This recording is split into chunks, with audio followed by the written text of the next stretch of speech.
Gigant. Nomradin. O'zbekistonda bo'lib turibdi. Xorazm. O'rganch mol bozori.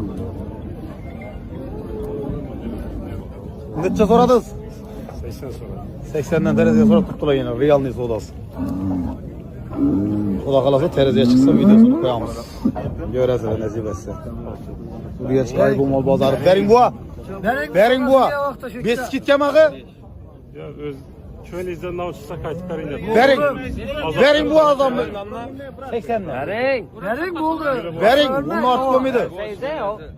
Hey, razot bersangiz. Razolib qo'ying bu. Bering. Bering. Javob. Bering. Necha bosing bo'ldi? Javob. Ko'nglingizda bir so'm bo'lib qaytib bering. Ne qadam qaytib berasiz? Uring. Ketdi 80 mingdan gigant ketdi obunachilarga. Nomradin. 80 mingdan besi gitti. Gigant qarang, jonivora qarang. Mashallah deb yozaverasizlar, keldi bu teraziga. Ben terazinin üstünde tepede durma obunachilar. Shundan mendan büyük gördünüz meni? Ne canavor. Arroş. Necha? Qana qazib qayerdilar?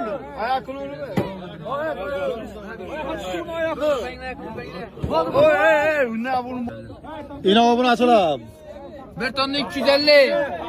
248. Bir tonna 250 bu. Bir tonna 248 geldi ortaklar. Bir tonna 248 vas yok kilosu. Neda so'yladi? Paxtakarda. Paxtakarda so'yladi, brat yana borasizlar. Zo'r nechaga borasan? 2025-yil 28 dekabr. Urganch qaybom